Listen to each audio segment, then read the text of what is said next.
বৈষম্য বিরোধী ছাত্র আন্দোলনের সরকার পতনের পর ছাত্র জনতার সমর্থনে যুব ও ক্রীড়া মন্ত্রণালয়ের উপদেষ্টা হন আসিফ মাহমুদ সজীব ভূঁইয়া। সামাজিক যোগাযোগ মাধ্যম তার ভেরিফাই ফেসবুকে একটি পোস্ট করেছেন। সেই পোস্টে তিনি লিখেছেন, প্রথমেই আমার বাবার ভুলের জন্য ক্ষমা প্রার্থনা করছি। গতকাল রাত 9টার দিকে একজন সাংবাদিক কল দিয়ে আমার বাবার নামে ইস্যুকৃত ঠিকাদারি লাইসেন্সের বিষয়ে জানতে চাইলেন। বাবার সাথে কথা বলে নিশ্চিত হলাম তিনি জেলা পর্যায়ের জেলা নির্বাহী ইঞ্জিনিয়ার এর কার্যালয় থেকে ইস্যুকৃত একটি লাইসেন্স করেছেন। বিষয়টি উক্ত সাংবাদিককে নিশ্চিত করলাম। নিউজও হলো গণমাধ্যমে নানা আলোচনা সমালোচনা হচ্ছে, তাই ব্যাখ্যা দেওয়ার প্রয়োজন বোধ করলাম। আমার বাবা একজন স্কুল শিক্ষক, আকুবপুর ইয়াকুব আলী ভূঁইয়া পাবলিক উচ্চ বিদ্যালয়ের প্রধান শিক্ষক।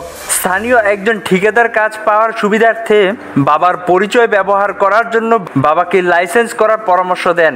বাবাও তার কথায় জেলা নির্বাহী ইঞ্জিনিয়ার থেকে একটি ঠিকাদারি লাইসেন্স করেন।